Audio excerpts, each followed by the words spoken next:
চিংড়ি ভাপা একবার এইভাবে বানিয়ে দেখো, খুব সহজ। মাখো, বসিয়ে দাও আর খেয়ে নাও। আজকে করব চিংড়ি ভাপা। এর জন্য দেখো বড় বড় সাইজের চিংড়ি নিয়ে নিচ্ছি। এরপর আমি বেটে নিচ্ছি কালো সর্ষে, পোস্ত আর হলো কাঁচা লঙ্কা।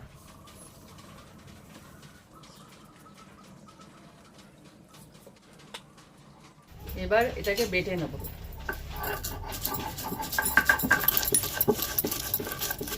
চিংড়ি ভাপা বানানোর জন্য এখানে যে উপকরণগুলো আছে সেগুলো আগে দেখিয়ে দিচ্ছি। এখানে আছে বড় বড় চিংড়ি মাছ, এখানে যে সর্ষে বাটা করলাম ওটা সর্ষে পোস্ত বাটা, এটা হলো লবণ, এটা হলুদ, এটা হলো লঙ্কার গুঁড়ো, আর এই হলো সর্ষের তেল, আর এই হলো কাঁচা লঙ্কা, আর একটু চিনি দেব।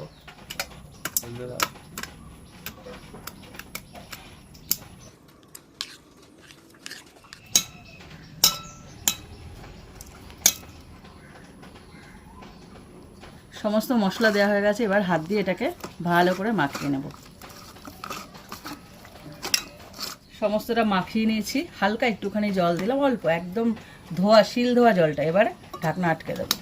এরকম একটা কড়াইতে জল নিয়ে নিয়েছি, প্রথমে জলটা শুদ্ধ বসালাম, আর এখানে যে টিফিন বক্সটা রেডি করেছিলাম চিংড়ি মাছের সেটা বসিয়ে দেবো। এবার টকবক করে জলটা ফুটবে আর ভাপাটা তৈরি হবে। 15 থেকে 20 মিনিট হয়ে গেছে, এবার এটাকে নামিয়ে নেব। এইটুকু সময় রাখলেই হয়ে যাবে। বাপরে বিশাল গরম।